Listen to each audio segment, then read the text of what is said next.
ఎడల ఉంచినందుకు నీకు వందనాలు. యేసయ్యా, నీ కృపలో మమ్మల్ని సజీవ సాక్షులుగా నీ సన్నిధిలోకి నడిపించినందుకు నీకు వందనాలు. పరిశుద్ధ ఆత్మదేవ, ఇంతవరకు తండ్రిని ఆరాధన చేయడానికి, యేసు ప్రభు నామములో ప్రార్థనలు చేయడానికి మాకు సహాయం దయచేసినందుకు నీకు వందనాలు. ఈరోజు ఉపవాస ప్రార్థనలో నీ సన్నిధిలో గడిపేటువంటి ధన్యత మా అందరికీ అనుగ్రహించినందుకు నీకు వందనాలు, కృతజ్ఞతలు తెలియజేస్తూ ఉన్నాం. నేటి వాక్యపు ఆశీర్వాదం కొరకు సిద్ధపరచుండగా నీవే మాకు సహాయం దయచేస్తున్నందుకు వందనాలు. వాక్యపు వెలుగులోకి నడిపిస్తున్నందుకు నీకు వందనాలు. ప్రతి అనుమానమును, ప్రతి చీకటి అధికారమును యేసు ప్రభు నామములో దూరపరుస్తున్నాం. యేసు రక్తంలో ఈ స్థలాన్ని మా జీవితాలను ముద్రిస్తూ యేసు ప్రభుని ఒప్పుకొనొచ్చు. నేటి వాక్యపు ఆశీర్వాదము కొరకు యేసు నామములో సిద్ధపరచున్నాము తండ్రి, ఆమేన్. ప్రియమైనటువంటి సంఘమా, ప్రభు అయినటువంటి యేసు క్రీస్తు వారి లోకములో నివసించినటువంటి కాలంలో పలికినటువంటి సత్యాలను పరిశుద్ధాత్ముడు మనకి గుర్తు చేస్తూ ఉన్నారు. యేసు ప్రభు వారి లోకంలో నివసించినప్పుడు ఒక మాట సెలవిచ్చారు, ఒక సత్యాన్ని బయలుపరిచారు. మార్కు సువార్త 10వ అధ్యాయం 27వ వచనంలో ఆ సత్యాన్ని మనం చదువుకున్నాం. యేసు వారిని చూచి, ఇది మనుషులకు అసాధ్యమే కానీ దేవునికి అసాధ్యము కాదు, దేవునికి సమస్తము సాధ్యమే అని యేసయ్య సెలవిచ్చారు. ఏమిటి మనుషులకు అసాధ్యం అంటే, పరలోకం వెళ్ళటం మానవులకు అసాధ్యం. మానవుడు తన యొక్క కష్టముతో, తన యొక్క ప్రార్థనలతో, తన క్రియలతో మానవుడు పరలోకం వెళ్ళడం అసాధ్యం. ఏమిటి అసాధ్యం అంటే, మానవుడికి అసాధ్యం. గాలిని సృష్టించడం, గాలిని ఆపడం మానవుడికి అసాధ్యం. మానవుడికి ప్రాణాన్ని ఇవ్వటం మానవుడికి అసాధ్యం. మానవుడికి జీవాన్ని ఇవ్వటం మానవుడికి అసాధ్యం. ఈ సర్వమును సృష్టించినటువంటి సృష్టికర్త అయినటువంటి దేవుడైనటువంటి ప్రభు అయినటువంటి యేసు క్రీస్తు వారికే సమస్తము సాధ్యం. ఆయన సర్వశక్తిమంతుడు. ప్రభు అయిన యేసు క్రీస్తు ఆల్ఫా ఒమేగా అయ్యున్నటువంటి దేవుడు. ఆయన సర్వజ్ఞాని, సకల ఆశీర్వాదాలకు కారణభూతులైనటువంటి దేవుడు ప్రభు అయినటువంటి యేసు క్రీస్తు వారు. ప్రియమైనటువంటి సంఘం, మానవుడు చెయ్యలేనివి ఈ లోకములో చాలా ఉన్నాయి. మానవుడు ఈ లోకములో చెయ్యలేనటువంటివి చాలా ఉన్నాయి. దేవునికి సమస్తము సాధ్యమే. యేసయ్యకు సమస్తము సాధ్యమే. యేసయ్య తండ్రి ప్రేమను చూపించి, తండ్రి చిత్తానికి లోబడి ఈ లోకానికి వచ్చాడు. కారణం ఏమిటి అంటే, తండ్రి లోకాన్ని ప్రేమించాడు. ఈ లోకములో ఏమున్నాయి? ఈ లోకములో కష్టము ఉన్నది, ఈ లోకములో రోగము ఉన్నది, ఈ లోకములో శాపము ఉన్నది, ఈ లోకములో పేదరికము ఉన్నది, ఈ లోకములో దయ్యాలు ఉన్నాయి, ఈ లోకములో అంధకారము ఉన్నది, చీకటి ఉన్నది, సాతానుడు ఉన్నాడు, ఈ లోకములో బంధకాలు ఉన్నాయి. అందును బట్టి వీటన్నింటినీ తొలగించడానికి తండ్రి తన ప్రేమను చూపించారు. యోహాను సువార్తలో 3వ అధ్యాయం 16వ వచనంలో ఆ సత్యాన్ని మనం గమనించగలం. దేవుడు లోకమును ఎంతో ప్రేమించాను, కాగా తన అద్వితీయ కుమారునిగా పుట్టిన వాని యందు విశ్వాసం ఉంచు ప్రతి ఒక్కరూ నశింపక నిత్య జీవం పొందినట్లు ఆయనను మనకు అనుగ్రహించాను. తండ్రి మానవులందరినీ ప్రేమించారు. మానవ జాతిలో ఉన్నటువంటి ఆ పాపాన్ని, ఆ రోగాన్ని, ఆ శాపాన్ని, మానవ జాతిని పీడిస్తున్నటువంటి చీకటి అధికారాన్ని, సాతాను అధికారాన్ని అంతం చేయడానికి తండ్రి తన ప్రియకుమారుడైన యేసు క్రీస్తు వారిని లోకానికి పంపించారు. ప్రభువైన యేసు క్రీస్తు వారు వాక్యమై ఉన్నటువంటి దేవుడు శరీరధారిగా, సత్య సంపూర్ణుడిగా మన మధ్యలో నివసించారు. యోహాను సువార్త 1వ అధ్యాయం 14వ వచనంలో ఆ సత్యాన్ని మనం చూస్తాం. ప్రియమైనటువంటి సంఘమా, ప్రభువైన యేసు క్రీస్తు వారు తండ్రి చిత్తానికి తన సమస్తాన్ని అప్పగించుకున్నారు. మరణం వరకు తన్ను తాను సమర్పించుకున్నారు. విధేయత చూపించారు. తండ్రి చిత్తానికి, తండ్రి ప్రణాళికకు, తండ్రి ఆలోచనకు ప్రభువైన యేసు క్రీస్తు వారు లోబడి సర్వమును సిలువలో అప్పగించారు ప్రభువైన యేసుక్రీస్తు వారు. సిలువలో మానవ జాతి కొరకు, మానవులందరి కొరకు ప్రభువైన యేసుక్రీస్తు వారు సిలువలో మరణించారు. అన్ని కులాలు, అన్ని భాషలు, అన్ని దేశాల్లో ఉన్న మానవ జాతి కొరకు సిలువలో మరణించి సమాధి చేయబడి తిరిగి లేచిన సజీవుడు ప్రభువైనటువంటి యేసుక్రీస్తు వారు. ప్రభువైన యేసుక్రీస్తు వారికి సమస్తము సాధ్యమే. పాపాన్ని అంతం చేయడం యేసయ్యకు సాధ్యం. నరకాన్ని తొలగించడం, మానవ జాతి నుండి నరకములోకి వెళ్లకుండా మానవుడిని శిక్ష నుండి తప్పించడం యేసు ప్రభు వారికి ఒక్కరికే సాధ్యం. అందుకే సిలువలో తను తాను అప్పగించుకున్నారు. మానవులందరి కొరకు తన పరిశుద్ధ రక్తాన్ని సిలువలో కాచారు ప్రభువైన యేసు. యేసు రక్తము ప్రతి పాపము నుండి మనల్ని పవిత్రునిగా చేస్తుంది. యోహాను రాసినటువంటి మొదటి పత్రిక 1వ అధ్యాయం 7వ వచనంలో ఆ సత్యాన్ని మనం చూస్తాం. యేసయ్య తన పరిశుద్ధ రక్తము ద్వారా మానవ జాతికి విమోచన కలుగు చేశారు, విడుదల కలుగు చేశారు, పరిశుద్ధత కలుగు చేశారు, నిత్య జీవాన్ని కలుగ చేశారు. నిత్యము మానవుడు నివసించేటువంటి స్థలములోకి, పరలోకములోకి వెళ్ళటానికి మార్గాన్ని చూపినటువంటి మార్గదర్శి ప్రభువైనటువంటి యేసుక్రీస్తు వారు. యేసు ప్రభు వారి లోకములో నివసించినప్పుడు తన శిష్యులను పిలిచి సెలవిస్తూ ఉన్నారు, మీరు కలవరపడకండి, మీరు అధైర్యపడకండి. నా తండ్రి ఇంట అనేక నివాసములు కలవు. లేని ఎడల నేను వెళ్ళి స్థలము సిద్ధపరిచి నేను వచ్చి నేను ఉండు స్థలములో మీరును ఉండులాగున నేను మిమ్మలను తీసుకొని వెళతాను అని యేసయ్య శిష్యులను బలపరిచారు. యేసయ్య సెలవిచ్చారు. యోహాను సువార్తలో 14వ అధ్యాయంలో 6వ వచనంలో నేనే మార్గము, నేనే సత్యము, నేనే జీవమునై ఉన్నానని యేసయ్య సెలవిచ్చున్నాడు. ప్రియమైనటువంటి సంగతి, ఈరోజు అంశం ఎవరు ఎవరిని వెంబడించారు. ప్రియమైనటువంటి సంగతి, యేసయ్య ఎవరిని వెంబడించారు? సత్యాన్ని వెంబడించారు, తండ్రి ప్రేమను వెంబడించారు, తండ్రి ప్రణాళికను వెంబడించారు.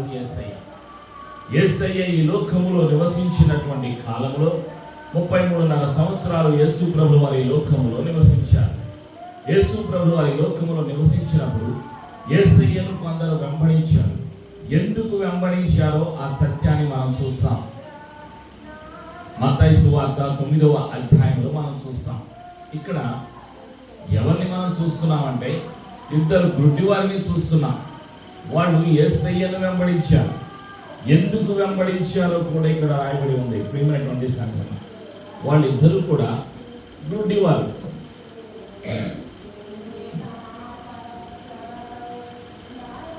ఆ గుడ్డివారి గురించి మనకు జ్ఞాపకం చేస్తున్నారు. ఇక్కడ రాయబడినటువంటి సత్యం,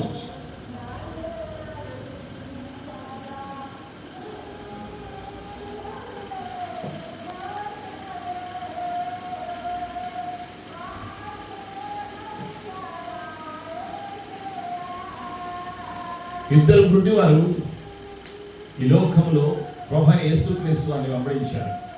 ఎందుకు వెంబడించారు అంటే వాళ్ళు గుడ్డితనం ఉండేవాళ్ళు. వాళ్ళు విన్నారు. ఎవరి గురించి విన్నారు? యేసు ప్రభు గురించి విన్నారు. విన్న వెంటనే వాళ్ళు కళ్ళతో చూడలేకపోయారు, కానీ వాళ్ళు విన్నారు. యేసు ప్రభు గురించి విన్నారు. యేసు ప్రభు ఆ ప్రాంతంలోకి వచ్చారు అని వాళ్ళు ఎప్పుడైతే విన్నారో వెంటనే వాళ్ళు కేకలు వేయటం ప్రారంభించారు. ఏమని కేకలు వేశారు?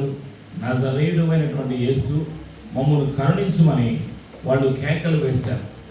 ఎప్పుడైతే వాళ్ళు కేకలు వేశారో యేసు ప్రభు వారిని ఆ గుడ్డివారిని తన దగ్గరకు రమ్మని ఆజ్ఞాపించారు. శిష్యులను పంపించారు, వాళ్ళని తీసుకురండి అని. శిష్యులు వారిని గుడ్డివారిని తీసుకొని వచ్చారు. యేసు ప్రభు దగ్గరికి తీసుకుని వచ్చారు. యేసు ప్రభు దగ్గరికి వాళ్ళని తీసుకుని వచ్చిన తర్వాత యేసు ప్రభు వారు వారిని అడిగారు, మీరు ఏమి కావాలి అని వారిని అడిగినప్పుడు ఆ గుడ్డివారు ఏమని చెప్తున్నారంటే, మేము చూడాలనుకుంటున్నాము అని వాళ్ళు చెప్పారు. ప్రియమైనటువంటి సంఘటన, ఎప్పుడైతే వాళ్ళు చెప్పారో మేము చూడాలనుకుంటున్నామని, వెంటనే యేసు ప్రభు వారు వారికి కన్ను దృష్టి కలుగజేశారు. వారిలో ఉన్నటువంటి ఆ యొక్క గుడ్డితనాన్ని తొలగించారు యేసు ప్రభు వారు. యేసు ప్రభు వారు ఆశ్చర్యరీతిగా వారిలో ఉన్నటువంటి గుడ్డితనాన్ని తొలగించడం మనం చూస్తాం పరిశుద్ధ గ్రంథంలో. ఎప్పుడైతే వారికి గుడ్డితనం పోయిందో వెంటనే వాళ్ళు తండ్రిని మహిమపరచడం ప్రారంభించారు. యేసు ప్రభువు వారికి కృతజ్ఞతలు తెలియచేయడం మనం చూస్తాం పరిశుద్ధ గ్రంథంలో. ఆ సత్యాన్ని పరిశుద్ధ గ్రంథంలో మనం చూస్తాం.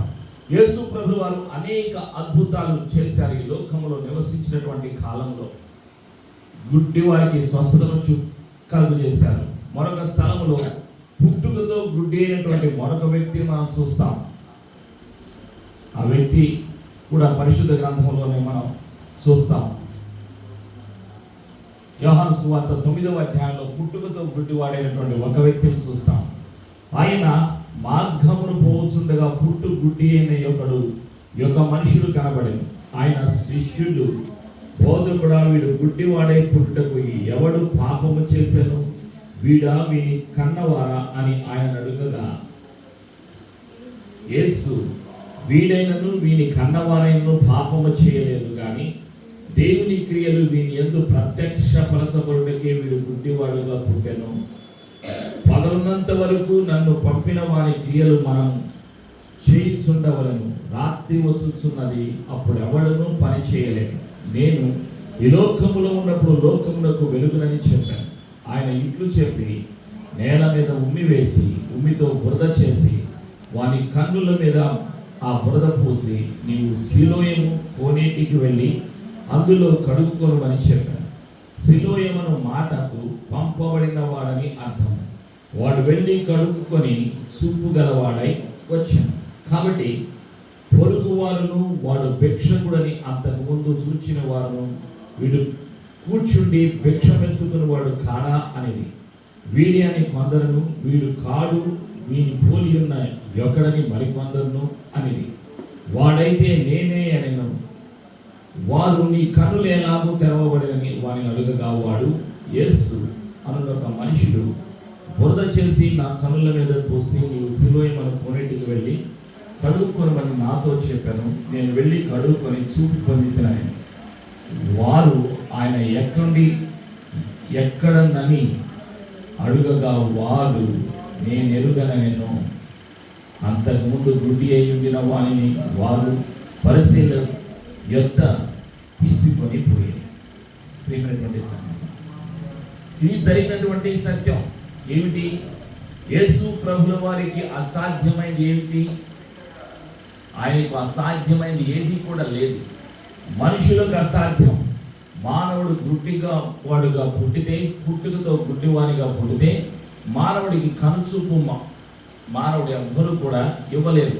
కానీ యేసయ్య సర్వశక్తిమంతుడు కాబట్టి, ఆయన స్వస్థపరిచే దేవుడు కాబట్టి, ఆయనలో జీవము ఉన్నది, ఆయనలో వెలుగు ఉన్నది. ఆయనలో ఉన్నటువంటి జీవాన్ని, ఆయనలో ఉన్నటువంటి వెలుగును ఆయన చూపించారు.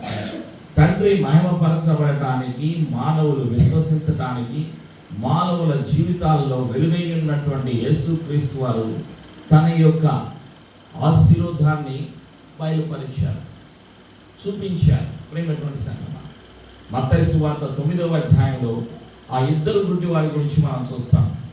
వాళ్ళు విన్నారు. వాళ్ళు ఎవరు? ఇద్దరు కూడా గుడ్డి వాళ్ళు యేసయ్య ఆ ప్రాంతానికి వచ్చారు, ఆ ప్రాంతం నుంచి వెళుతున్నారు అని వాళ్ళు విన్నారు. వెంటనే వాళ్ళు పరిగెత్తుకుంటూ వాళ్ళు వచ్చారు. వచ్చి ఏమంటున్నారు అంటే, మత్తయి సువార్త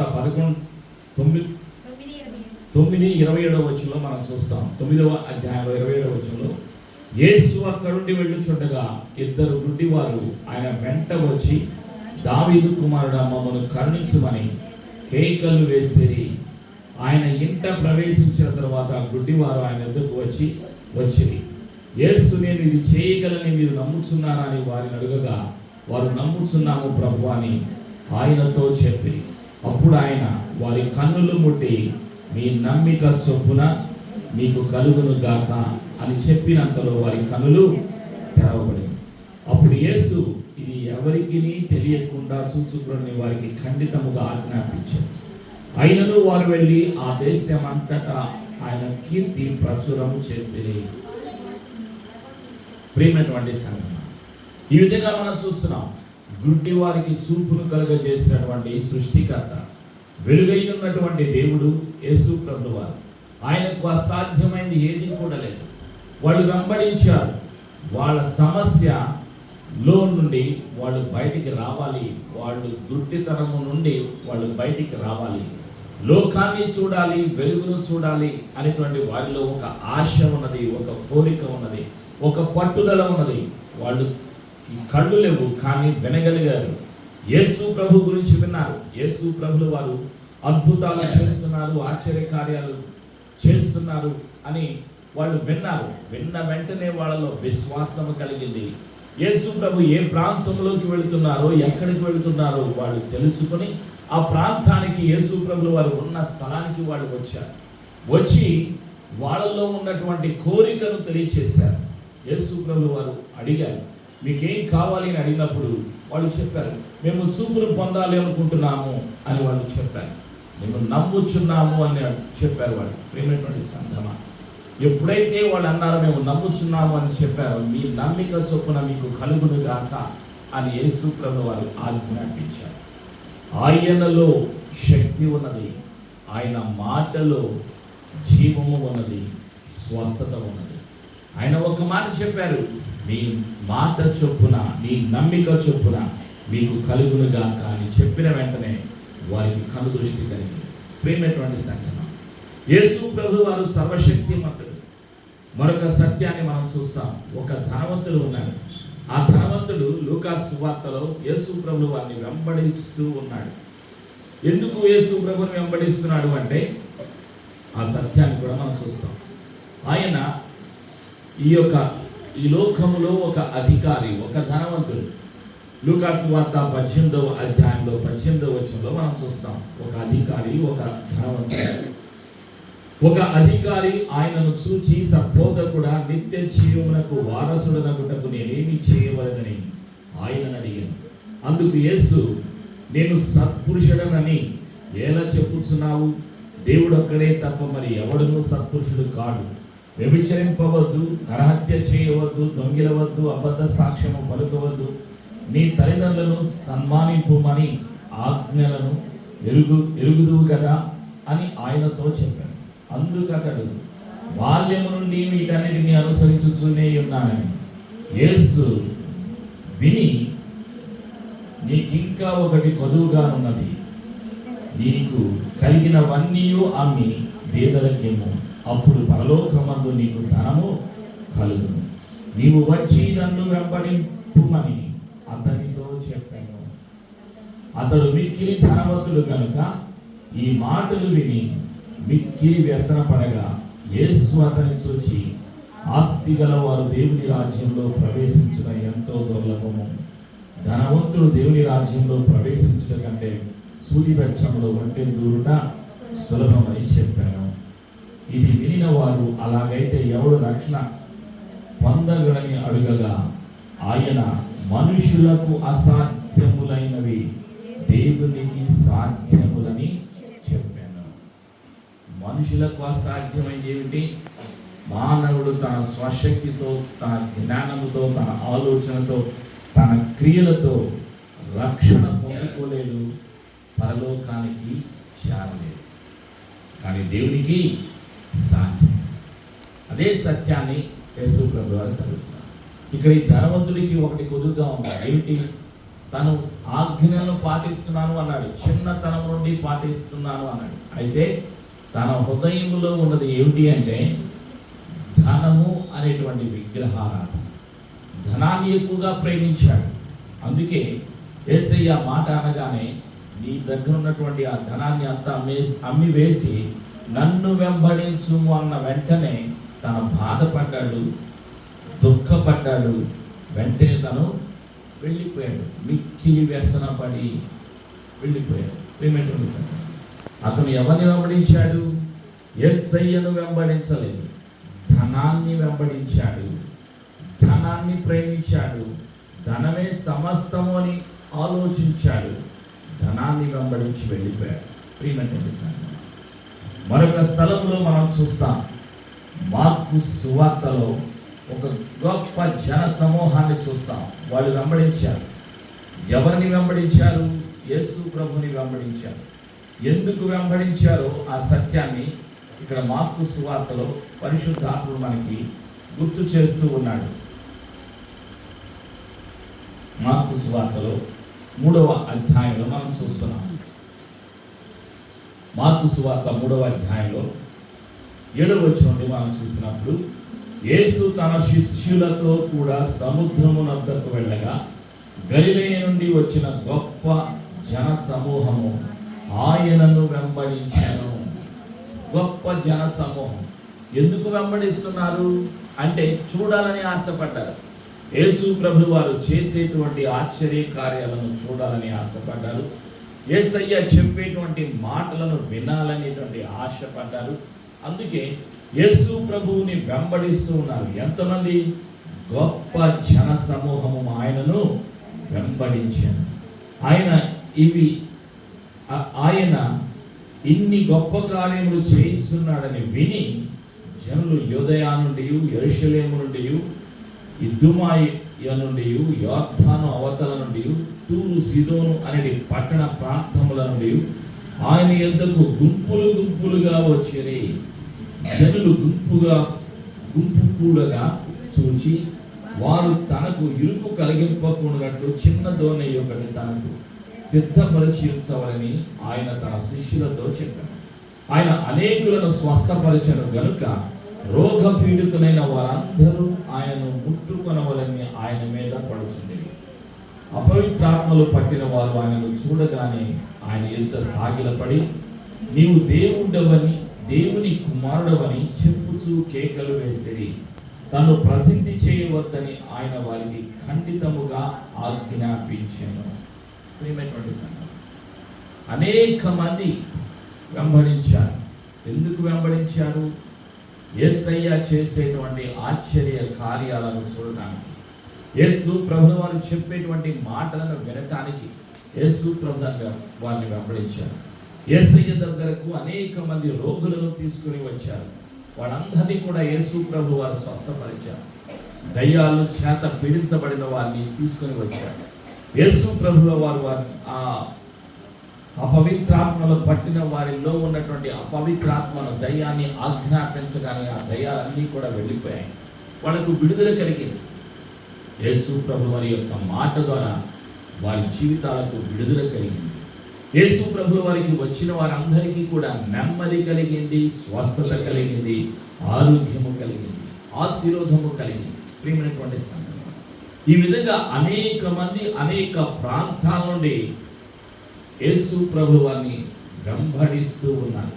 అయితే యేసు ప్రభు వారు సువార్తను ప్రకటించబోయే ముందుగా 30వ సంవత్సరము యేసు ప్రభు వారు గలిలయ ప్రాంతానికి వెళ్ళారు.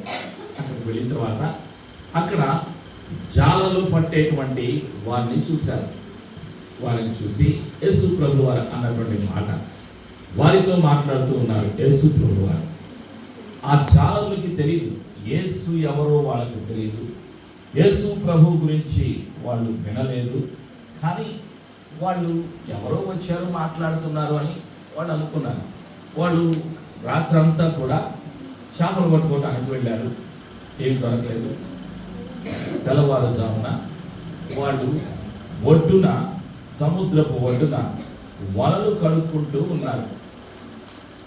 గలిలయ సముద్రం ఒడ్డున. అప్పుడు యేసు ప్రభు వారు ఒడ్డు మీద ఉన్నారు. యేసు ప్రభు వారు అన్నటువంటి మాటలు మత్తయి సువార్త 4వ అధ్యాయము 19-20 వచనాల్లో రాయబడింది. ఏంటి యేసు ప్రభు వారు అన్నటువంటి మాట? ఆయన 18వ వచనం చదువుతున్నాను. యేసు గలిలయ సముద్ర తీరమున నడుస్తుండగా పేతురు అనబడిన సీమోను అతని సహోదరుడైన ఆంద్రేయ అనే ఇద్దరు సహోదరులను సముద్రములో వల వేయుట చూచారు. వారు జాలరులు. ఆయన, నా వెంబడి రండి, నేను మిమ్మల్ని మనుషులను పట్టు జాలముగా చేర్చుకునే వారితో చెప్పాను. వెంటనే వారు తమ వలలు విడిచిపెట్టి ఆయనను వెంబడించేది. మొదటిసారిగా జీవితంలో పిలుపును పొందుకున్నాడు. ఎవరు? శిష్యులు. పేతురు పిలుపును పొందుకున్నాడు. ప్రియమైనటువంటి సీమోను పేతురు, ఆంద్రేయ ఇద్దరు అన్నదమ్ములు. వీళ్ళిద్దరూ కూడా పిలుపును పొందుకున్నారు. వీళ్ళు పొందుకోవడమే కాకుండా ఆ పిలుపులో పడ్డారు. వీళ్ళు ఏం చేస్తున్నారు? వీళ్ళు జాలలు. వాళ్ళు తమ వలలు విడిచిపెట్టి ఆయనను వెంబడించిరి. వలలు వాళ్ళకి కావాలి, చేపలు పట్టుకోవడానికి కావాల్సినటువంటి సాధనం. వాటిని వదిలిపెట్టారు. ఇంకా మాకు అవసరం లేదు అనేటువంటి ఆలోచన వాళ్ళకు వచ్చేసింది. వాళ్ళు ఒక నిర్ణయం తీసుకున్నారు. ఏమిటి అంటే, వీటితో మనకి పని లేదు అని యేసు ప్రభువు వారిని వెంబడించారు. ప్రియమైనటువంటి సంగతి, యేసు ప్రభువు వారితో కలిసి 3.5 సంవత్సరాలు వాళ్ళు ఉన్నారు. యేసు ప్రభువు వారు చేసేటువంటి ప్రతి అద్భుతాల వెనక వీళ్ళు ఉన్నారు, చూస్తూ ఉన్నారు. యేసు ప్రభువు వారు చేసేటువంటి ఆశ్చర్య కార్యాలన్నీ కూడా వీళ్ళు చూస్తూ ఉన్నారు. వీళ్ళు ప్రత్యక్ష సాక్షులు. యేసు ప్రభువు వారు చేసేటువంటి ప్రతి అద్భుతాలు కళ్ళతో చూసినటువంటి వారు.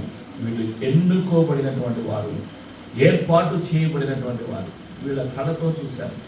లాజరు చనిపోయిన తర్వాత 4వ రోజున ప్రభువైనటువంటి యేసు క్రీస్తు వారు లాజరు సమాధి యొద్దకు వచ్చి, లాజరు బయటికి రా అని ఆజ్ఞాపించిన వెంటనే యేసయ్య పలికిన మాటకు శరీరంలో చనిపోయినటువంటి ఆ మృతదేహంలో జీవము తిరిగి వచ్చింది. లాజరు బ్రతికి సమాధిలో నుండి బయటికి రావటం చూశారు. తండ్రి మహిమపరచబడ్డారు. అక్కడ ఉన్నటువంటి మార్త, మరియా, యూదులు అందరూ కూడా ఆశ్చర్యపోయారు. శిష్యులు ఆశ్చర్యపోయారు. ఏమైనటువంటి సంగతి. ఈ విధంగా యేసు ప్రభువు వారు చనిపోయిన వారిని బ్రతికించారు. లాజరును బ్రతికించారు. యాయిరు కుమార్తెను బ్రతికించారు. ప్రేమైనటువంటి సంగమ, ఆయనకు అసాధ్యమైనది ఏది కూడా లేదు. ఆయన జీవాధిపతి, జీవమును అనుగ్రహించినటువంటి దేవుడు. ప్రేమైనటువంటి సంగమ, అందరి కొరకు మరణించారు, సమాధి చేయబడ్డారు, 3వ రోజున తిరిగి లేచారు. శిష్యులకు యేసయ్య చెప్పారు, 3వ రోజున నేను తిరిగి లెగుస్తాను అని చెప్పారు. అయితే ఆ సత్యాన్ని వీళ్ళు మరచిపోయారు. యేసయ్య చెప్పినటువంటి ఆ మాటను వీళ్ళు మర్చిపోయారు. మర్చిపోయి ఏం చేస్తున్నారు? యేసు ప్రభు వారు ఆదివారం తెల్లవారుజామున లెగిశారు. యేసు ప్రభు వారు పునరుత్థానం అయ్యారు. ఆ తర్వాత వీళ్ళు ఏం చేయాలి? యేసు ప్రభు వారిని కలుసుకోవడానికి సమాధి యొద్దకు రావాలి. కానీ వీళ్ళు సమాధి యొద్దకు రావటం లేదు. వీళ్ళు ఎక్కడికి వెళుతున్నారు అంటే, ప్రియమైనటువంటి సంఘటన మనం చూస్తాం. వాళ్ళు ఎక్కడ ఉన్నారు అనేటువంటి సత్యాన్ని మనం చూస్తాం. యోహాను సువార్తలో మనం చూస్తాం.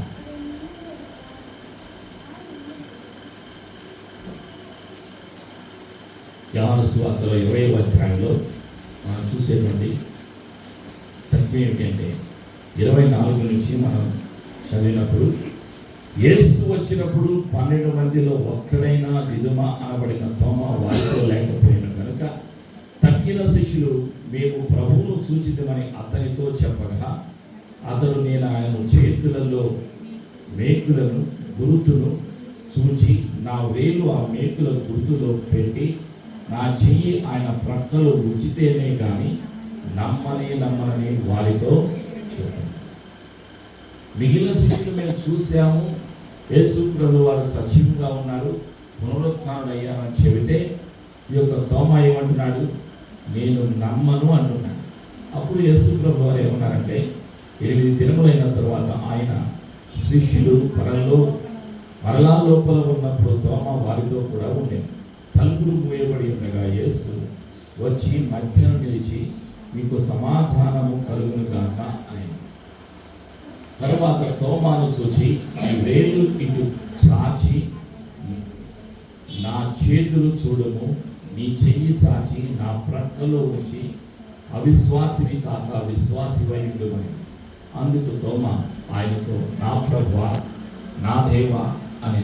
యేసు, నీవు నన్ను చూచి నమ్మితివి, చూడక నమ్మిన వారు ధన్యులని అతనితో చెప్పారు.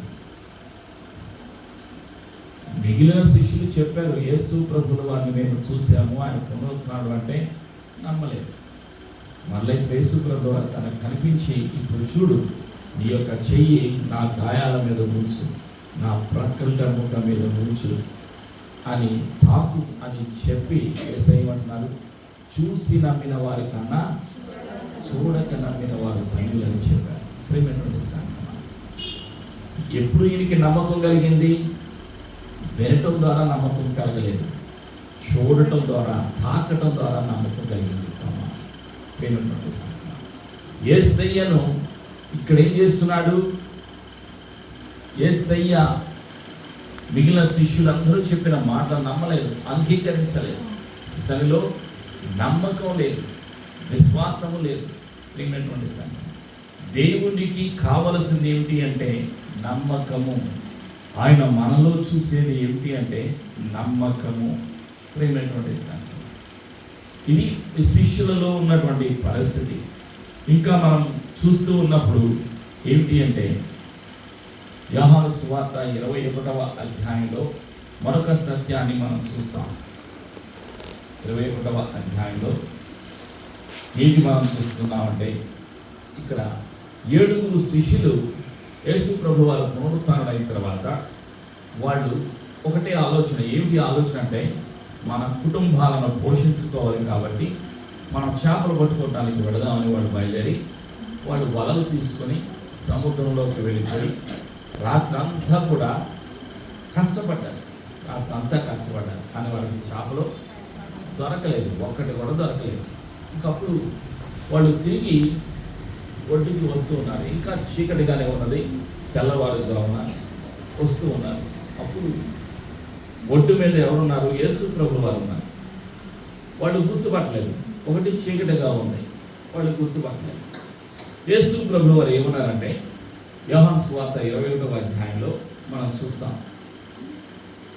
3వ వచనం చదువుతున్నాను. పేతురు చెప్తున్నాడు మిగతా వారితో, నేను చేపలు పట్టపోదునని వారితో అనగా వారు, మేమును నీతో కూడా వచ్చేదమని. వారు వెళ్ళి దోణి ఎక్కిరి, కానీ ఆ రాత్రి ఏమీ పట్టలేదు. సూర్యోదయం మొదలుచుండగా యేసు ధరిని నిలిచాను. అయితే ఆయన యేసు అని శిష్యులు గుర్తుపట్టలేదు. యేసు ప్రభు అని గుర్తుపట్టలేదు. 3.5 సంవత్సరాలు యేసయ్యతో కలిసి జీవించినటువంటి శిష్యులు యేసు ప్రభు వారి యొక్క స్వరాన్ని కూడా గుర్తుపట్టలేదు, యేసు ప్రభు వారి రూపాన్ని గుర్తుపట్టలేదు. అంటే చీకటిగా ఉంది కాబట్టి గుర్తుపట్టలేదు అని మనం అనుకోవచ్చు, కానీ ఆయన స్వరాన్ని కూడా వాళ్ళు గుర్తుపట్టలేదు. ఆలోచన చేయండి, అది వాళ్ళ యొక్క పరిస్థితి. యేసయ్యతో నివసించినటువంటి వారు, ఆశ్చర్య కార్యాలు చూసినటువంటి వారు గుర్తుపట్టలేనటువంటి జీవితాలను వాళ్ళు జీవించారు. యేసు ప్రభు వారు వారిని వదిలిపెట్టలేదు. ఏమైనటువంటి యేసయ్య వారికి సహాయం చేయటానికి, ఎప్పుడు వారికి తోడుగా ఉండటానికి ఇష్టపడుతున్నారు. యేసయ్య సెలవిచ్చారు. యేసు, పిల్లలారా, భోజనకు మీ యొద్ద ఏమైనా ఉన్నదా అని వారిని అడగగా లేదని వారు ఆయనతో చెప్పేది. మాట్లాడుతున్నారు కానీ ఇంకా నమ్మటం లేదు.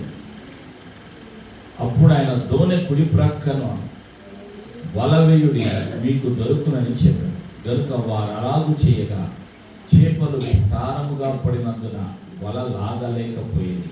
కాబట్టి యేసు ప్రేమించిన శిష్యుడు ఆయన ప్రభు సుమి అని పేతురుతో చెప్పాను. ఆయన ప్రభు అని సీమోను పేతురు విని వస్త్రహీనుడై ఉన్నందున పైబట్ట వేసి సముద్రంలో దుమికాను. ఇంచుమించు 200 మూరల దూరం ఉన్నందున తక్కిన శిష్యులు చేపలు గల వల లాగుచూ ఆ చిన్న దోణిలో వచ్చి వారు దిగి దరికి రాగానే అక్కడ నిప్పులను వాటి మీద ఉంచబడిన చేపలను రొట్టెయు కనబడింది. యేసు, మీరిప్పుడు పట్టిన చేపలలో కొన్ని తీసుకొని రండని వారితో చెప్పగా సీమోను పేతురు దోణి ఎక్కి వలను దరికి లాగింది.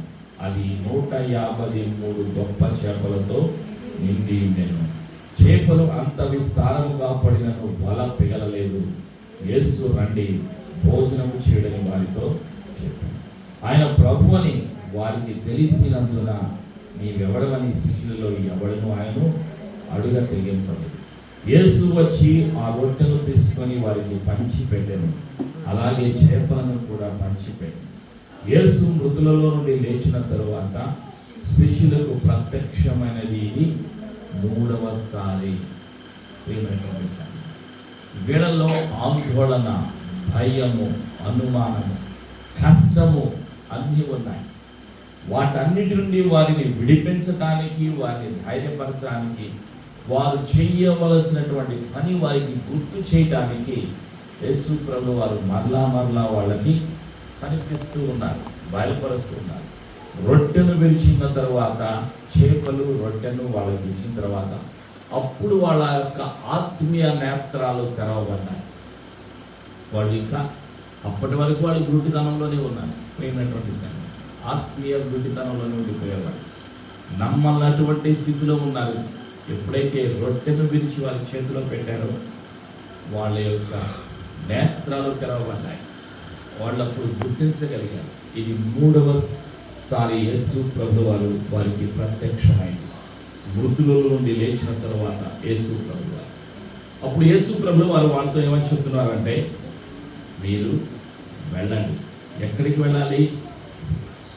మీరు సర్వలోకమునకు వెళ్ళాలి అని యేసు ప్రభు వారు శిష్యులకు తెలియజేశారు. ఎందుకు వెళ్ళాలి? సువార్తను ప్రకటించడానికి మీరు వెళ్ళాలి అని శిష్యులకు యేసు ప్రభు వారికి ఆజ్ఞాపించారు. ప్రియమైనటువంటి సంగతి, మార్కు సువార్త 16వ అధ్యాయంలో 16వ వచనంలో ఆ సత్యాన్ని మనం చూస్తాం. యేసు ప్రభు వారు సెలవిచ్చారు. ఏమని సెలవిచ్చారంటే, మీరు సర్వలోకమునకు వెళ్ళి సర్వ సృష్టికి సువార్తను ప్రకటించుడి అని శిష్యులకు ఆజ్ఞాపించారు. ఇది ఆఖరి ఆజ్ఞ. 15-16 వచనాల్లో మనం గమనించగలుగుతాం. మరియు మీరు సర్వలోకమునకు వెళ్ళి సర్వ సృష్టికి సువార్తను ప్రకటించుడి. నమ్మి బాప్తిజం పొందిన వాడు రక్షింపబడును, నమ్మని వారికి శిక్ష విధించబడును అని యేసు ప్రభు వారు వారికి ఆజ్ఞాపించారు. వాళ్ళు చేయవలసినటువంటి పనిని, బాధ్యతను వారికి గుర్తు చేశారు యేసు ప్రభు వారు. మత్తయి సువార్త 28వ అధ్యాయం 19-20 వచనాల్లో కూడా అదే సత్యాన్ని వారికి తెలియచేశారు యేసు ప్రభు వారు. కాబట్టి మీరు వెళ్ళి సమస్త జనులను శిష్యులుగా చేయండి, తండ్రి యొక్కయు కుమారుని యొక్కయు పరిశుద్ధాత్మ యొక్కయు నామములోనికి వారికి బాప్తిజం ఇచ్చుచు, నేను మీకు ఏ ఏ సంగతులను ఆజ్ఞాపించుతున్నో వాటన్నిటిని గైకొనవలని వారికి బోధించుడి. ఇదిగో నేను యుగ సమాప్తి వరకు సదాకాలం మీతో కూడా ఉన్నానని వారితో చెప్పారు. యేసు ప్రభు వారు వారిని ధైర్యపరిచారు, వారిని బలపరిచారు, వారిని ఎన్నుకున్నారు. వారికి అనేక సత్యాలను యేసు ప్రభు వారు నేర్పించారు. యేసు ప్రభు వారు చేయవలసినటువంటి, శిష్యులు చేయవలసినటువంటి పనిని, బాధ్యతను వారికి అప్పగించి వారికి ధైర్యాన్ని ఇచ్చారు. నేను యుగ సమాప్తి వరకు సదాకాలము మీతో కూడా ఉన్నానని వారితో చెప్పారు. యేసు ప్రభు వారు ఎప్పటి వరకు మనతో ఉంటారు? యుగ యుగాలు మనతో ఉండేటువంటి దేవుడు, తరతరాలు మనతో ఉండేటువంటి దేవుడు. కష్టాలలో, సమస్యలలో, బాధల్లో మనతో, మన మధ్యలో ఉండేటువంటి దేవుడు యేసు ప్రభు. శిష్యులకు కష్టాలు వచ్చాయి, బాధలు వచ్చాయి, సమస్యలు వచ్చాయి, ఆందోళన, భయం, అనేక రకాలైనటువంటి శ్రమలు యూదుల నుండి, పరిసయ్యుల నుండి, శాస్త్రుల నుండి, రోమా ప్రభుత్వము నుండి, అధికారుల నుండి అనేక రకాలైనటువంటి వ్యతిరేకత, అనేక రకాలైనటువంటి తిరస్కారము, అనేక రకాలైనటువంటి నిందలు, అవమానాలు ఎదుర్కొన్నారు. వాటన్నిటిల్లో కూడా, శ్రమలన్నిటిల్లో, కష్టాలన్నిటిల్లో, బాధలన్నిటిల్లో యేసయ్య తన కృప వారి మీద ఉంచారు. కృప ద్వారా వాళ్ళందరూ కూడా బలవంతులయ్యారు. ప్రేమైనటువంటి సంఘం చివరి వరకు వారిని నడిపించారు యేసు ప్రభు. వారికి ధైర్యాన్ని అనుగ్రహించారు. వాళ్ళు దిగులు పడుతూ ఉన్నప్పుడు యేసు ప్రభు వారు ఏమని సెలవిచ్చారంటే, నేను మిమ్ములను అనాథులుగా విడిచిపెట్టడం లేదు, నేను తండ్రిని వేడుకుంటాను, తండ్రి సత్య స్వరూప్యకు ఆత్మను, ఆదరణకర్తను మీ కొరకు పంపిస్తారు. ఆయన మీలో ఉంటారు, ఆయన ఎల్లప్పుడూ మీతో ఉంటారు అని సెలవిచ్చారు. పరిశుద్ధాత్మ గురించి వాగ్దానాన్ని తెలియచేశారు, శిష్యులకు బయలుపరిచారు. ఆ తర్వాత శిష్యులకు తెలియచేశారు. ఏమని సెలవిచ్చారు? మీరు పట్టణములోకి వెళ్ళండి, యెరూషలేము వెళ్ళండి. అక్కడికి వెళ్ళిన తర్వాత పైనుండి శక్తి పొందుకునేంత వరకు మీరు అక్కడ వేచి ఉండండి అని శిష్యులకు యేసు ప్రభు వారు సెలవిచ్చారు. పునరుత్థానుడైన తర్వాత వాళ్ళు చేయవలసినటువంటి పని, సువార్తను ప్రకటించబోయే ముందుగా వాళ్ళు శక్తిని పొందుకోవాలి, వాళ్ళు అభిషేకాన్ని పొందుకోవాలి. అందుకొరకు వాళ్ళు ప్రార్థనలో ఏకీభవించాలి, వాళ్ళు కనిపెట్టాలి. శక్తి కొరకు, పరిశుద్ధాత్మలోని శక్తిని పొందుకోవడానికి ఎదురు చూడాలి. లూకా సువార్త 24వ అధ్యాయంలో 48-49 వచనాల్లో ఆ సత్యాన్ని మనం చూస్తాం. ఈ సంగతులకు మీరే సాక్షులు. ఇదిగో నా తండ్రి వాగ్దానము చేసినది మీ మీదికి పంపుచున్నాను. మీరు పైనుండి శక్తి పొందు వరకు పట్టణములో నిలిచిండని వారితో చెప్పాను. శిష్యులకు తెలియచేశారు యేసయ్య. ఏమని చెప్పారు? మీరు పట్టణానికి వెళ్ళండి, తండ్రి వాగ్దానము పొందుకునేంత వరకు పరిశుద్ధాత్మలోని శక్తిని, అభిషేకాన్ని, పరిశుద్ధాత్మలోని వరాలను పొందుకునేంత వరకు మీరు వేచి ఉండండి అని సెలవిచ్చారు. ప్రేమైనటువంటి ఈ విధంగా వారిని బలపరిచి, ధైర్యపరిచి, వారిని ఆదరించి, వారిని సత్యములోకి నడిపించడానికి ఆదరణకర్త అయినటువంటి పరిశుద్ధాత్మను వారికి పరిచయం చేసి, పరిశుద్ధాత్మలోని శక్తిని వాళ్ళు పొందుకోవాలి అని వారికి ఆజ్ఞాపించి వారిని పంపించారు యేసు ప్రభువు. ఈ విధంగా వాళ్ళు యెరూషలేము వచ్చారు. మేడగదిలో 120 మంది కలిసి ఏకదాటిగా ప్రార్థన చేస్తూ ఉన్నారు. ప్రభువైన యేసుక్రీస్తు వారి యొక్క తల్లి మరియా, మరికొందరు స్త్రీలు, తర్వాత 12 మంది శిష్యులు అందరూ కూడా అక్కడ ఉన్నారు. ఇస్కరియోతు యూదా కాకుండా మిగిలిన వారందరూ కూడా ఉన్నారు. అందరూ కలిసి అక్కడ ప్రార్థన చేస్తూ ఉన్నప్పుడు వాగ్దానము నెరవేర్చబడింది, ఆకాశము తెరవబడింది. పరిశుద్ధాత్ముడు గాలి వలె వచ్చి వారి మీద రాలగా వాళ్ళు శక్తిని పొందుకున్నారు. పరిశుద్ధాత్మలోని అభిషేకాన్ని వాళ్ళు పొందుకున్నారు. వాళ్ళకు రాని భాషలు వాళ్ళు మాట్లాడటం ప్రారంభించారు. వాళ్ళల్లో కృపా వరాల చేత వాళ్ళు నింపబడ్డారు. బుద్ధివాక్యము, జ్ఞానవాక్యము, ప్రవచించేటువంటి వరాన్ని, ప్రవచనలకు అర్థము చెప్పేటువంటి వరాన్ని, వివేచన వరాన్ని పొందుకున్నారు. వాళ్ళు స్వస్థత వరాన్ని పొందుకున్నారు, విశ్వాసం అనే వరాన్ని పొందుకున్నారు, జ్ఞానము, బుద్ధివాక్యము వరాలను పొందుకున్నారు. ఈ విధంగా అభిషేకాన్ని పొందుకున్నాక వారి జీవితాల్లో మార్పు కలిగింది. ఏంటి ఆ మార్పు అంటే? వాళ్ళు ధైర్యవంతులైపోయారు. వాళ్ళు దేవుని ప్రేమ చేత నింపబడ్డారు. ధైర్యంగా సువార్తను ప్రకటించడం ప్రారంభించారు. శక్తిని పొందుకున్నాక క్రిందకు దిగి వచ్చారు. పేతురు మొదటి ప్రసంగానికి 5,000 మంది రక్షణలోకి వచ్చారు. పేతురు రెండవసారి ప్రసంగం చేసినప్పుడు 3,000 మంది రక్షణలోకి వచ్చారు. ఎవరికీ భయపడలేదు. ధైర్యంతో వాళ్ళు సువార్తను ప్రకటించగలిగారు. మనుషులకు భయపడలేదు, రోమా అధికారులకు భయపడలేదు, సమాజ అధికారులు, సమాజం యొక్క అధికారులకు భయపడలేదు, పరిసయ్యులకు భయపడలేదు, శాస్త్రులకు భయపడలేదు. ఎవరికి వాళ్ళు భయపడలేదు. ధైర్యంగా సువార్తను ప్రకటించారు. ఒక్క యోహాను తప్ప మిగిలిన వారందరూ కూడా హతసాక్షులైపోయారు. ప్రకటన గ్రంథాన్ని రాసినటువంటి యోహాను, దేవుడు యేసయ్య ప్రేమించినటువంటి శిష్యుడు, ప్రేమైనటువంటి శిష్యుడు యోహాను తప్ప అందరూ కూడా హతసాక్షులైపోయారు. యోహాను ఒక్కడే చివరి దినాలలో సహజమైన మరణాన్ని అనుభవించాడు. ప్రేమైనటువంటి వాళ్ళు బలమైన సాధనాలుగా వాడబడ్డారు. వారి జీవితాలు మారిపోయాయి.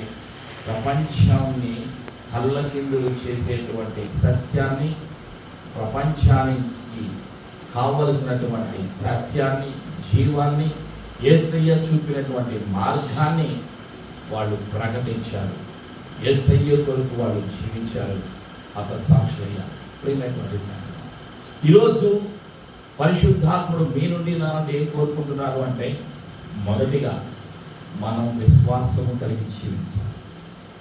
శిష్యులు యేసు ప్రభు వారితో 3.5 సంవత్సరాలు జీవించినప్పటికీ వాళ్ళలో విశ్వాసములో సమస్యలు ఉంది, అనుమానాలు ఉన్నాయి. వాళ్ళు పూర్తిగా నమ్మలేనటువంటి స్థితి. రెండవదిగా వాళ్ళలో ప్రార్థనా జీవితం తగ్గింది. వాళ్ళకి కష్టం వచ్చినప్పుడు, బాధ వచ్చినప్పుడు వాళ్ళు ఏం చేయాలి? వాళ్ళు ప్రార్థన చేయాలి. కానీ వాళ్ళు ప్రార్థన చేయలేనటువంటి స్థితిలో వదిలిపెట్టినటువంటి వృత్తిని వాళ్ళు మళ్ళీ చేయడానికి వెళ్ళిపోయారు. మళ్ళా వలలు తీసుకొని సముద్రంలోకి వెళ్ళారు చేపలు పట్టుకోవడానికి. ఆలోచన. వాళ్ళలో కష్టం ఉంది, బాధ ఉంది, దుఃఖం ఉంది, ఇంట్లో సమస్యలు ఉన్నాయి. వాళ్ళు ఏం చేయాలి? యేసయ్య వాళ్ళకి ప్రార్థన నేర్పించారు. పరలోకపు ప్రార్థన నేర్పించారు. అనేక రకాలుగా ప్రార్థనలు ఎలా చేయాలో నేర్పించారు. ఏ విధంగా సువార్తను ప్రకటించాలో నేర్పించారు. అవన్నీ కూడా మర్చిపోయారు. వాళ్ళు మర్చిపోయారు. ప్రార్థనా జీవితం లేకుండా, దేవునితో సంబంధం లేకుండా ఎలా అయిపోయారు? లోకంతో కలిసిపోయారు. ప్రియమైనటువంటి కానీ యేసయ్య వాళ్ళను వదిలిపెట్టలేదు. పరిశుద్ధాత్ముడు వాళ్ళని వదిలిపెట్టలేదు. వాళ్ళని బలమైన సాధనాలుగా వాళ్ళని వాడుకున్నారు. ప్రియమైనటువంటి ఈరోజు మనకి కావాల్సింది ఏంటి? మొదటిగా విశ్వాసము మనం కలిగి ఉండాలి. రెండవదిగా ప్రార్థనలో ఎదగాలి. మూడవదిగా నిత్యము మనం వాక్యమునకు విధేయులుగా జీవించాలి. నాలుగవదిగా మనం నిరీక్షణ కలిగి జీవించాలి. యేసు ప్రభు వారు అతి త్వరలో రాబోచున్నారు. ఎవరి కొరకు రాబోచున్నారు?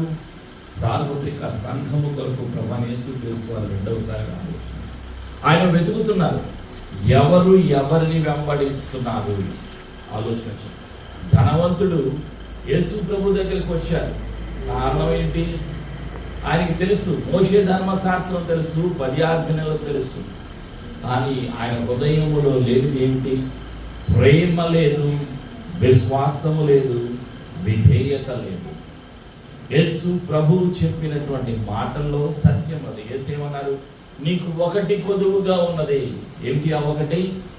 నీ హృదయములో ధనానికి స్థానము, ఆ ధనాన్ని అమ్మే పేదవాళ్ళకి ఇచ్చేయి, నన్ను వెంబడించు అని యేసయ్య అన్నారు. ఈరోజు మన హృదయంలో ఎవరుండాలి? ఎవరికి స్థానం ఇవ్వాలి? యేసయ్యకు స్థానం ఇవ్వాలి. వాక్యమునకు మన హృదయంలో స్థానం ఇవ్వాలి. ప్రియమైనటువంటి సంగతి, వాక్యమునకు విధేయత చూపించాలి. యేసయ్య మాటకు, యేసయ్య చిత్తానికి మనం విధేయత చూపించాలి. ప్రభువైన యేసుక్రీస్తు వారు త్వరలో రాబోచున్నారు. ప్రకటన గ్రంథం 22వ అధ్యాయంలో 7వ వచనంలో యేసు ప్రభు వారు సెలవిస్తూ ఉన్నారు. ఇదిగో నేను త్వరలో రాబోచున్నాను. ఈ గ్రంథములోని ప్రవచన వాక్యములు గైకొనువాడు ధన్యుడు అని యేసయ్య సెలవిస్తున్నాడు. యేసయ్య రాబోతున్నారు. ఎవరి కొరకు? విశ్వాసుల కొరకు, పరిశుద్ధుల కొరకు రాబోతున్నారు. వచ్చి ఏం చేస్తారు? బహుమానాలు ఇస్తారు.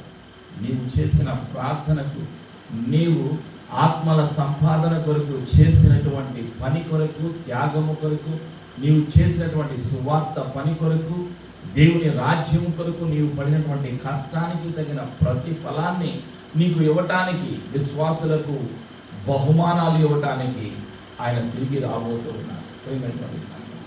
అదే సత్యాన్ని ప్రకటన గ్రంథంలో 22వ అధ్యాయంలో 12వ వచనంలో కూడా పరిశుద్ధాత్ముడు గుర్తు చేస్తూ ఉన్నాడు.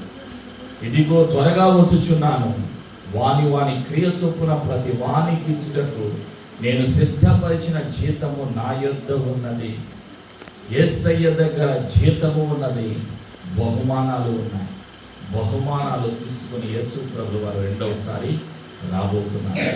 మన బాధ్యత ఏంటి అంటే నిరంతరము మనము ప్రార్థన చేయాలి. నిరంతరము విశ్వాసము కలిగి జీవించాలి. ప్రతిరోజు ప్రతి విషయంలో మన హృదయంలో యేసయ్యకు మొదటి స్థానాన్ని ఇవ్వాలి.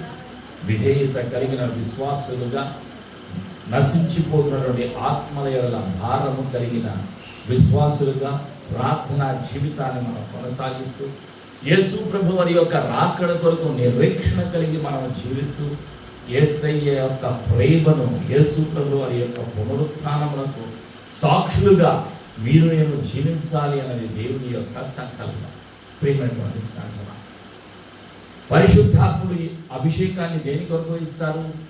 తండ్రి మహిమ కొరకు, ఆత్మల సంపాదన కొరకు, ధైర్యాన్ని పొందుకోవటానికి, సమాధానాన్ని పొందుకోవటానికి, ఆశీర్వాదాన్ని పొందుకోవటానికి, ఆశీర్వాదమునకు వారసులుగా పిలువబడ్డారు. ఎవరు? ప్రతి విశ్వాసి. కాబట్టి నేను ధైర్యంగా జీవించాలి. కష్టాలనేవి ఈ లోకంలోనే ఉంటాయి. ఈ లోకాన్ని విడిచిపెట్టిన తర్వాత ఇక కష్టాలు ఉండవు. రోగాలు, బాధలు, సమస్యలు, ఇవన్నీ, ముసలితనం, ఇవన్నీ ఈ లోకంలోనే ఉంటాయి. పరలోకములో కష్టాలు లేవు, పరలోకములో బాధలు లేవు, పరలోకంలో రోగం లేదు, పరలోకంలో మరణం లేదు, పరలోకంలో సంసారం లేదు, పరలోకంలో పెళ్ళిళ్ళు లేవు. పరలోకములో ప్రేమ ఉన్నది, సమాధానము ఉన్నది, సంతోషము ఉన్నది, జీవము ఉన్నది. పరలోకములో నిత్యము వెలుగు ఉన్నది, నిత్యము మహిమ ఉన్నది. పరలోకములో నిత్యము ఆరాధన ఉన్నది. నిత్యము పరలోకములోని పరిశుద్ధులందరూ దేవదూతలతో కలిసి, కోటాను కోట్ల దేవదూతలతో కలిసి ఆరాధన చేస్తూ ఉన్నారు. పరిశుద్ధుడు, పరిశుద్ధుడు, పరిశుద్ధుడు అని ఆరాధన చేస్తూ ఉన్నారు పరలోకంలో. ప్రకటన గ్రంథం 4వ అధ్యాయంలో ఆ సత్యాన్ని మనం చూస్తాం. ఆ పరిశుద్ధమైన జీవము కలిగిన, వెలుగు కలిగిన, మహిమ కలిగిన స్థలములోకి నిన్ను నన్ను తీసుకొని వెళ్ళటానికి నిత్యము తండ్రి ఇంటిలో, తండ్రితో, యేసయ్యతో, యేసు ప్రభువు వారు ఉన్న స్థలములో, పరిశుద్ధాత్ముడు ఉన్న స్థలములో, పరిశుద్ధమైన దేవదూతలు ఉన్న స్థలములో నేను ఉండాలి అన్నది తండ్రి యొక్క చిత్తము, తండ్రి యొక్క ప్రణాళిక. అందుకే మనం ఇంకా సజీవంగా ఉన్నాం.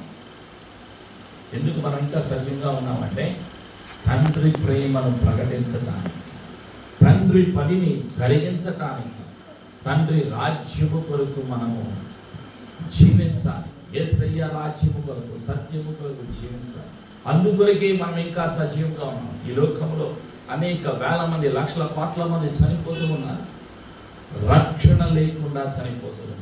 అనేక రకాలుగా చనిపోతూ ఉన్నారు. యాక్సిడెంట్ల ద్వారా, అగ్ని ప్రమాదాల ద్వారా, రోగాల ద్వారా, సమస్యల ద్వారా, బంధకాల ద్వారా, చీకటి ద్వారా, దయ్యాల చేత, శాతవడం చేత అనేక రకాలుగా పీడించబడుతూ, బంధించబడుతూ అంతరించిపోతూ ఉన్నారు.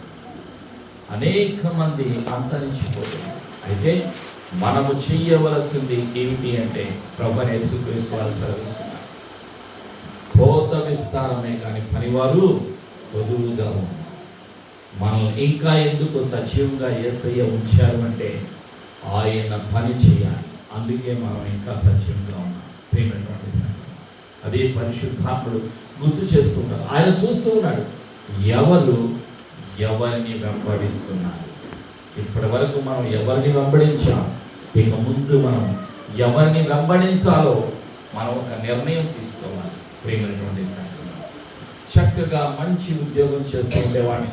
అబుదాబిలో మంచి ఉద్యోగం చేస్తూ ఉన్నప్పుడు ఒకరోజు యేసయ్య తన కృప చొప్పున తన ఆత్మలోని సామర్థ్యాన్ని, శక్తిని అనుగ్రహించారు. అప్పుడు నా మనస్సు మారింది, నా ఆలోచన మారింది. చేస్తున్న ఉద్యోగం వదిలిపెట్టి సేవ చేయడం ప్రారంభించాను. సువార్తను ప్రకటించడం ప్రారంభించాను. ప్రకటిస్తూ ఒక ప్రాంతం నుంచి మరొక ప్రాంతానికి వెళ్ళడం ప్రారంభించాను. ఆ విధంగా ప్రకటిస్తూ ఒక ప్రాంతానికి వెళ్ళాను. ఆ ప్రాంతానికి వెళ్ళిన తర్వాత రాత్రి ఒక ఇంట్లో సువార్తను ప్రకటించి బయటకు వచ్చాను. వచ్చిన తర్వాత పోలీసులు పట్టుకున్నారు, తీసుకుని వెళ్ళి జైల్లో పెట్టారు. ఒక రాత్రి అంతా జైల్లో ఉన్నారు. ప్రేమైనటువంటి సంగతి, యేసయ్య కృప ఉన్నది, శిక్ష పడలేదు. నా దగ్గర ఉన్న బైబిల్, నా దగ్గర ఉన్నటువంటి ఫోను అన్నీ వాళ్ళు తీసుకున్నారు. రాత్రి అంతా జైల్లో ఉన్నారు. అనేక మంది ఖైదీలు ఉన్నారు, వాళ్ళ సమస్యలు చెప్పుతూ ఉన్నారు. అక్కడ యేసయ్య ప్రేమను ప్రకటించడానికి పరిశుద్ధాత్మ సహాయం చేశారు. తెల్లవారింది, ఇన్వెస్టిగేషన్ ప్రారంభించారు. నా దగ్గర ఉన్న బైబిల్ తీసుకున్నారు, ఐడి కార్డు తీసుకున్నారు. వాళ్ళు ఏమన్నారంటే క్షమిస్తున్నాం, వదిలిపెడుతున్నాం అని బైబిల్ నాకు ఇచ్చేశారు, ఐడి కార్డు నాకు ఇచ్చేశారు, ఫోన్ నాకు ఇచ్చేశారు, నన్ను వదిలిపెట్టేశారు. యేసయ్య కృప, శిక్ష పడలేదు, శిక్ష నుండి యేసయ్య నన్ను తప్పించారు. పరిశుద్ధాత్ముడు చేసేటువంటి కార్యాలు మనకి అర్థం కావు. యేసయ్య చేసేటువంటి కార్యాలు మనకు అర్థం కావు. శిష్యులు ఏమనుకున్నారు, ఇప్పుడు మా పరిస్థితి ఏమిటి? యేసు ప్రభు వెళ్ళిపోయారు, పరలోకానికి వెళ్ళిపోయారు, ఇప్పుడు మా పరిస్థితి ఏమిటి? దిగులు పడుతూ ఉన్నారు, భయపడుతూ ఉన్నారు, ఆందోళన చెందుతూ ఉన్నారు. కానీ యేసయ్య వాళ్ళని వదిలిపెట్టలేదు. వాళ్ళకి సహాయం చేశారు. వాళ్ళ మధ్యలో ఉన్నారు. వాళ్ళ కష్టంలో, వాళ్ళ బాధలో, వాళ్ళ దుఃఖంలో వారితో ఉండి వారికి ధైర్యాన్ని ఇచ్చారు. పరిశుద్ధాత్ముడు వాళ్ళని వదిలిపెట్టలేదు. వాళ్ళతో ఉన్నారు, వాళ్ళల్లో ఉన్నారు. వాళ్ళకి కావలసిన శక్తిని, సామర్థ్యాలను, వరాలను అనుగ్రహించి వాళ్ళను నడిపించారు.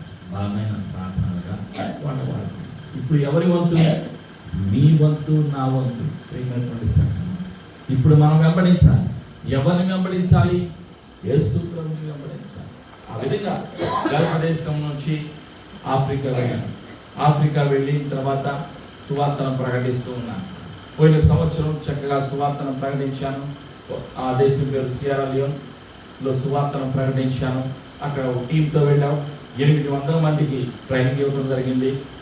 ఉదయం టిఫిన్, మధ్యాహ్నం లంచ్, సాయంత్రం డిన్నర్ ఏర్పాటు చేయటం, వాళ్ళందరికీ అకామిడేషన్ ఏర్పాటు చేయటం, క్లాసులు ఉదయం నుండి సాయంత్రం వరకు క్లాసులు ఉన్నాయి. చక్కగా క్లాసులు జరుగుతూ ఉన్నాయి. నేను కూడా క్లాసులు చెప్తూ ఉన్నాను, తీసుకుంటూ ఉన్నాను. ప్రక్కనే చెరసాల ఉన్నది. చెరసాలలో ఉన్న ఖైదీలకు భోజనం పెట్టి అక్కడ కూడా సువార్తను ప్రకటించాం. ఇక్కడ బయట స్కూల్లోనూ అక్కడ వాళ్ళకి అనేక మందికి సువార్తను ప్రకటించాం, వాక్యాన్ని బోధించాం. నమ్మని వారు వచ్చారు, నామకార్థమైనటువంటి వారు వచ్చారు. వాళ్ళందరూ కూడా వాక్యాన్ని విని విశ్వసించి రక్షణ పొందుకున్నారు. అక్కడ అనేక మంది బాప్తిజం తీసుకున్నారు. 100 మందికి పైగా బాప్తిజం తీసుకున్నారు. యేసయ్య మహాకృప. ప్రియమైనటువంటి సంగతి, ఆఖరి దినాల్లో నీరసంగా ఉండేది. అప్పుడు ఓఆర్ఎస్ వేసుకునేవాడిని. ఓఆర్ఎస్ ట్యాబ్లెట్ ఒకటి పౌడర్ ఇళ్లలో వేసుకునేవాడిని. అది తాగేవాడిని, శక్తి వచ్చేది. మళ్ళా క్లాసులు తీసుకుంటూ ఉండేవాడిని. ఆ విధంగా 12 రోజులు అక్కడ ఉన్నాను. అయిపోయింది. టీం అంతా వెళ్ళిపోయారు. నాకు ఒక బాధ్యత ఇచ్చారు. ఆ దేశం ప్రక్క దేశానికి వెళ్ళాయి, వివాహాలు చేయాలి.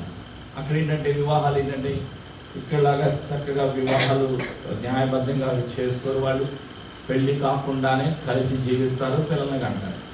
అలాంటి వాళ్ళు ఉంటారు అక్కడ. అక్కడికి వెళ్ళిన తర్వాత వాళ్ళకి వివాహాలు చేయాలి. ఎవరికి? ఆల్రెడీ కలిసి జీవిస్తూ పిల్లలు ఉన్న వాళ్ళకి వాక్యానుసారమైన పద్ధతిలో వాళ్ళకి వివాహాలు చేయాలి. మందిరంలోకి తీసుకుని వచ్చి వాళ్ళకి వాక్యాన్ని వివరించి, చెప్పి, కౌన్సిలింగ్ ఇచ్చి వివాహాలు చేసే బాధ్యత తీసుకుని వివాహాలు చేసి ఒకే రోజు అనేక మందికి వివాహాలు చేయడం జరిగింది. చేసి వాళ్ళ ప్రమాణాలు వాళ్ళ చేత చెప్పించి, ఆశీర్వదించి, ప్రార్థించి ఆ తర్వాత 2వ రోజు నేను ఫ్లైట్ ఎక్కి నేను అబుదాబి వచ్చాను. వచ్చిన తర్వాత నీరసం ఎక్కువైపోయింది. వెంటనే నన్ను హాస్పిటల్లో చేర్పించారు. హాస్పిటల్లో చేర్పించిన తర్వాత ఆ డాక్టర్లు అన్ని రకాల పరీక్షలు చేశారు. చేసిన తర్వాత మలేరియా సోకింది అని చెప్పారు. ఆ మలేరియా నా శరీరంలో 50% పైగా అనేక అవయవాల్లో సోకింది. ఆ విధంగా సోకటం ద్వారా ఏం కలిగిందంటే డాక్టర్లు ఇచ్చేటువంటి మందు నా యొక్క శరీరంలో పనిచేయటం లేదు. ఇంకా ఏమిటి, నా శరీరంలో ఉండే రక్తం కూడా పూర్తిగా పాడైపోయింది. నా శరీరంలో ఉన్న రక్తాన్ని పూర్తిగా తీసేసి క్రొత్త రక్తాన్ని నా శరీరంలో వాళ్ళు ఎక్కించారు. 2వ రోజు పాస్టర్ గారికి ఫోన్ చేసి చెప్పాను, ఏ మందులు ఇచ్చినా కూడా శరీరం అంగీకరించట్లేదు, తిరస్కరిస్తుంది అని చెప్పారు. సంఘము, పాస్టర్ గారు అందరూ ప్రార్థన చేస్తూ ఉన్నారు. ప్రార్థనలో ఉన్నప్పుడు దర్శనంలో యేసు ప్రభు వారు పాస్టర్కి కనిపించి, పాస్టర్ ప్రతివారాన్ని నీ భర్తని నేను స్వస్థపరుస్తున్నాను, అధైర్యపడవద్దు, సజీవంగా వస్తాడు, బయటకు వస్తాడు అని యేసు ప్రభు వారు మాట్లాడారు. ఆ తర్వాత రోజున డాక్టర్లకు ఫోన్ చేసి, ఈరోజు అనుకోకుండా మెడిసిన్ పనిచేస్తుంది శరీరంలో అని చెప్పారు. యేసయ్య కృప. డాక్టర్లు చేయలేకపోయారు, మెడిసిన్ పని చేయలేదు, శరీరం అంగీకరించలేదు. కానీ యేసయ్య సర్వశక్తి. యేసయ్యకు అసాధ్యమైంది ఏది కూడా లేదు. ప్రతి 2 వారాలకి 2 బాటిల్స్ 3 బాటిల్స్ కొత్త రక్తాన్ని నా శరీరంలో వాళ్ళు ఎక్కిస్తూ ఉన్నారు. ఆ విధంగా 2 నెలలు హాస్పిటల్లో ఉన్నాను. ఆ 2 నెలల్లో కూడా కోమాలో ఉన్నాను. ఆ 2 నెలలు పూర్తి అయిపోయిన తర్వాత వాళ్ళు నన్ను డిశ్చార్జ్ చేశారు. డిశ్చార్జ్ చేసిన తర్వాత అప్పుడు రాష్ట్రమా సంఘ పెద్దలు వచ్చి ఏం జరిగిందో చెప్తున్నారు. ఆ 2 నెలల్లో ఏం జరిగిందో నాకు తెలియదు, గుర్తులేదు. ఇప్పటికీ నాకు గుర్తులేదు ఆ అరవిందంలో ఏం జరిగిందని. వాళ్ళకి చెప్పేంత వరకు నాకు గుర్తులేదు. ప్రియమైనటువంటి సంగతి, నన్ను మరణం నుండి తప్పించింది యేసయ్య కృప. నన్ను ఎందుకు యేసయ్య సజీవంగా ఉంచారు అంటే, నేను చేయవలసిన పని ఇంకా ఉన్నది. వెళ్ళవలసిన ప్రాంతాలు, దేశాలు చాలా ఉన్నాయి. నేను చేయవలసినటువంటి బాధ్యతలు చాలా ఉన్నాయి. యేసయ్య పని ఇంకా ముగియలేదు నా జీవితము ద్వారా. ఆయన నా జీవితము ద్వారా, నా శరీరము ద్వారా, నా ప్రాణము ద్వారా, నా ఆత్మ ద్వారా, నా యొక్క జీవితము ద్వారా చేయవలసినటువంటి పనులు చెయ్యాలి. కాబట్టి ఇంకా నాకు ఆయుష్ని యేసయ్య అనుగ్రహించాడు, నన్ను బ్రతికించాడు. ఆ విధంగా నేను బయటకు రావడం, స్వస్థత పొందుకోవటం, తర్వాత మళ్ళా గుర్తుపడటం, అక్కడ ఉన్న వారు అందరినీ గుర్తుపడటం జరిగింది. తర్వాత జ్ఞాపకశక్తి వచ్చింది. కానీ 2 నెలలు ఏం జరిగిందో మాత్రం గుర్తులేదు. అంతకు ముందు ఉన్నది గుర్తుంది, తర్వాత గుర్తుంది. ఈ విధంగా పరిశుద్ధాత్మ మళ్ళా జ్ఞాపకశక్తిని అనుగ్రహించాడు. మళ్ళా సువార్తను ప్రకటిస్తున్నాను, సంఘాన్ని చూసుకుంటూ ఉన్నాను. ఈ విధంగా మీ మధ్యలోకి రావడానికి యేసయ్య కృప. నేను సజీవంగా ఉన్నాను అంటే యేసయ్య మహాకృప. యేసయ్య కృపను బట్టి నేను జీవిస్తున్నాను.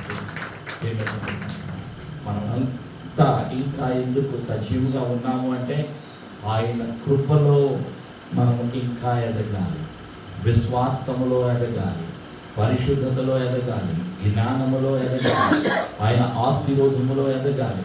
ఆయన రాజ్యము కొరకు ప్రతి కుటుంబము ఒక పాత్రగా వాడబడాలి. యేసయ్య కృప మనందరికీ సదా తోడేయనుగాక. ఆమేన్. ప్రార్థన చేసుకుంటాం. ప్రతి ఒక్కరూ లేచిన పడగా, ప్రతి ఒక్కరూ మంచి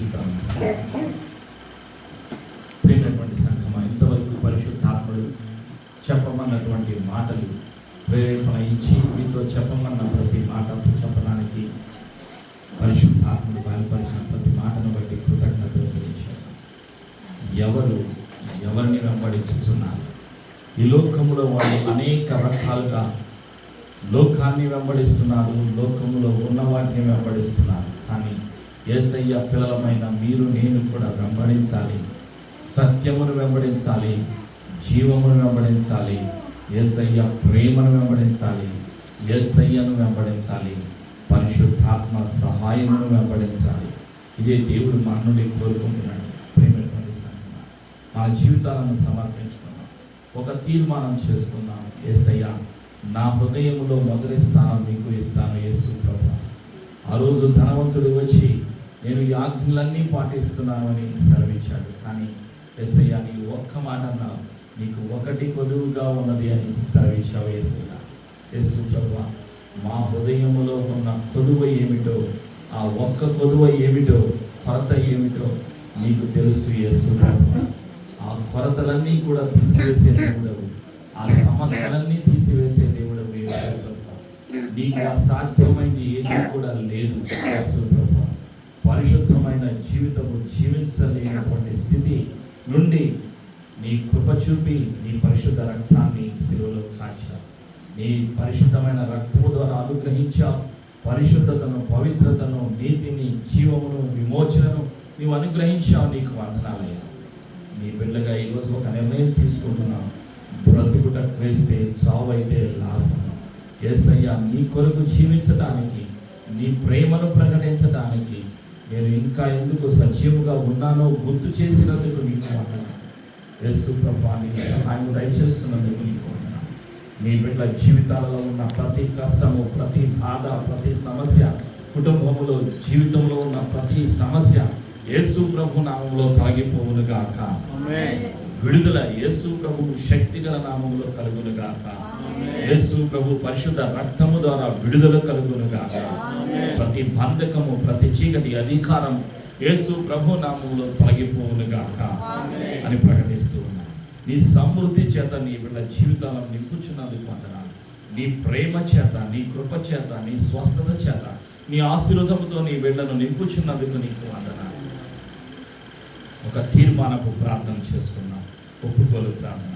కలిసి నాతో పాటు ఈ ప్రార్థన చెప్పండి. పరిశుద్ధాత్మదేవ ఇంతవరకు యేసయ్య ప్రేమ గురించి వినటానికి నాకు సహాయం దయచేసినందుకు వందనాలు. యేసు నా కొరకు సిలువలో మరణించి సమాధి చేయబడి తిరిగి లేచిన సజీవుడు అని నా హృదయములో నమ్ముచున్నాను. నా నోటితో యేసు ప్రభు అని ఒప్పుకొనుచున్నాను. యేసయ్య రాజ్యము కొరకు నేను జీవిస్తాను. యేసయ్య ప్రేమను ప్రకటిస్తాను. ప్రతి వారానికి ఒక్కరినైనా మందిరానికి యేసయ్య సన్నిధికి నేను తీసుకొని వస్తాను. ఈ సమర్పణ ప్రార్థన యేసు నామములో చేసి యేసు ప్రభువుని ఒప్పుకొనుచు యేసు నామములో ప్రార్థించి ఆశీర్వాదమును జీవమును స్వస్థతను ధైర్యమును యేసు నామములో పొందుకొనుచున్నాను. తండ్రి ఆమేన్.